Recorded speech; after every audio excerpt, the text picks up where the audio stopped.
अब अगर ये इस्तेमाल की बात की जाए तो हमें कौन सा बादाम ख़रीदना चाहिए। तो दोस्तों गुरबंदी बादाम सबसे बेहतर है, इसके छिलके समेत यानी साबुत बादाम इस्तेमाल करना चाहिए। इसके बाद कागजी बादाम जिसके छिलके हाथ से आसानी से टूट सकते हैं।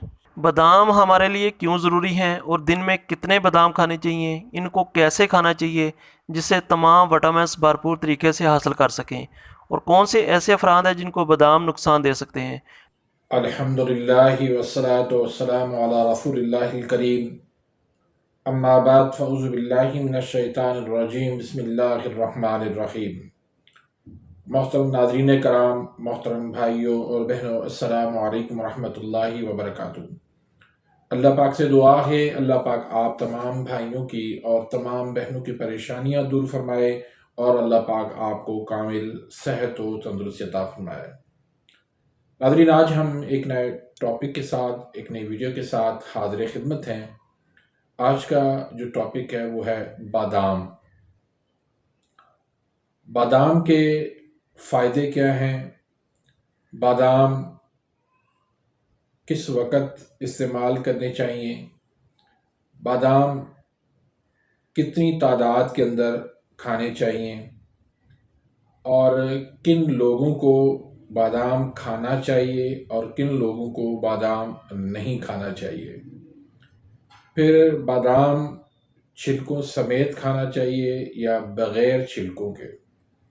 फिर बादाम वज़न को बढ़ाने के लिए कैसे इस्तेमाल करने चाहिए और बादाम को वज़न कम करने के लिए कैसे इस्तेमाल करने चाहिए। फिर बादाम की मुख्तलिफ़ इसकी इक़साम होती हैं, उनमें कौन सी किस्म इस्तेमाल करनी चाहिए। फिर बादाम का मिज़ाज क्या है, ये तमाम तर सवालों के जवाब इस आज की वीडियो में मैं दूंगा। तो वीडियो को आपने आखिर तक देखना है, तभी आप इस वीडियो से फ़ायदा उठा सकते हैं। नाज़रीन, बादाम विटामिन ई से कैल्शियम, फास्फोरस, फौलाद, मैग्नीशियम, जिंक, तांबा, फाइबर उससे ये भरपूर होते हैं। ये हमारे जिस्म के लिए बहुत ज़्यादा फ़ायदेमंद है। मसलन ये बैड कोलेस्ट्रॉल उसको ये ख़त्म करते हैं और गुड कोलेस्ट्रॉल उसको ये बढ़ाते हैं।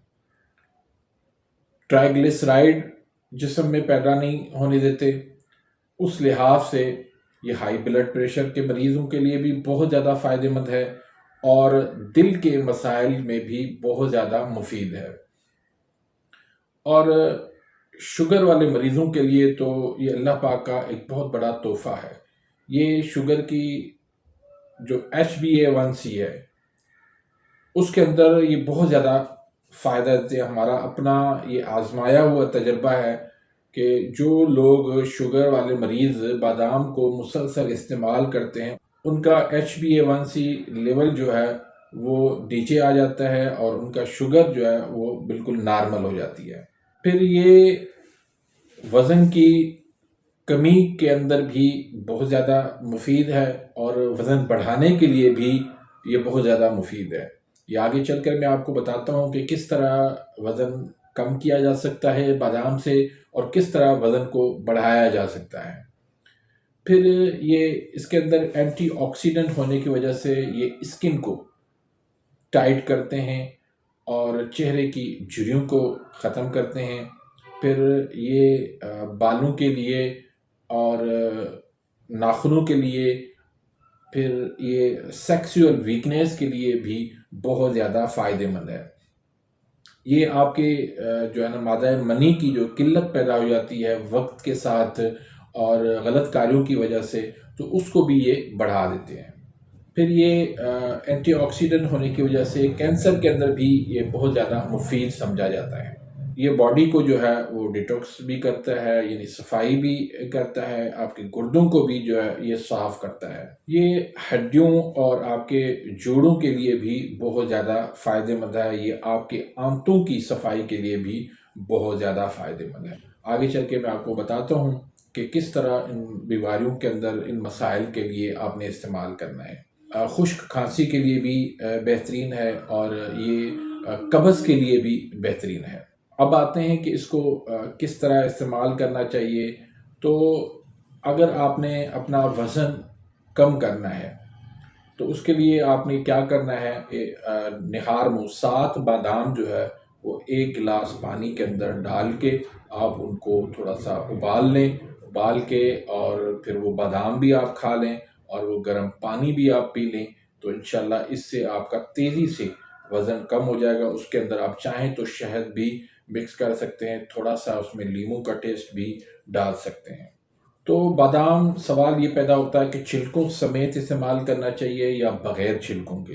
तो जनाब, बादाम जो है वो छिलकों समेत भी बेहतर है और छिलकों के बग़ैर भी बेहतर है। छिलकों के अंदर फ़ाइबर इसके अंदर पाया जाता है, तो इस लिहाज से ये आपके लिए फ़ायदेमंद है। अगर आप इसको नापसंद करते हैं तो आप बग़ैर छिलके के भी आप इसको इस्तेमाल कर सकते हैं, कोई मसला नहीं है। तो जो लोग वज़न को बढ़ाना चाहते हैं या बच्चों की ग्रोथ चाहते हैं, बच्चों का कद और वज़न बढ़ाना चाहते हैं, तो वो लोग बादाम 7 अदद बादाम ले लें, 1 गिलास दूध का ले लें और उसका आप मिल्क शेक बना लें। उसके अंदर 1 चम्मच शहद मिला के आप रात को पी लिया करें, तो उससे इंशाल्लाह उन बच्चों की ग्रोथ भी अच्छी होगी, उनका वज़न भी बढ़ेगा और वो सेहतमंद भी बनेंगे।